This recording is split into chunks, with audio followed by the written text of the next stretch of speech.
Assalomu alaykum hurmatli foydalanuvchilar. Mana Idu Akademiya kanalimizga bugun yana bir guruh ustozlarimizning elektron hisoblash mashinasi uchun guvohnomasi, ya'ni DUGU olindi. Agarda sizga mana shunday xizmatlar kerak bo'lsa, bizga murojaat qilishingiz mumkin. A, Murojaat qilishingiz mumkin. Mana Bahodirov Hasanjon Baxtiyorbek o'g'lining Fita choylari bo'yicha elektron hisoblash mashinasi mana ro'yxatdan o'tkazilgan raqami va tagida qo'yir kodi turibdi.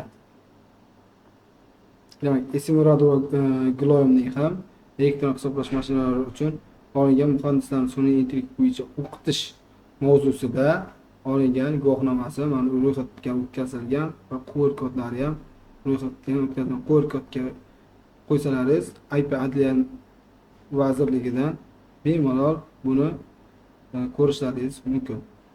Demak, mana shunaqa xizmatlar, elektron hisoblash mashinalari uchun dasturlar kimgadir kerak bo'lsa, shunday xizmatlar bizga bemalol murojaat qilishlaringiz mumkin. Biz sizga yordam beramiz.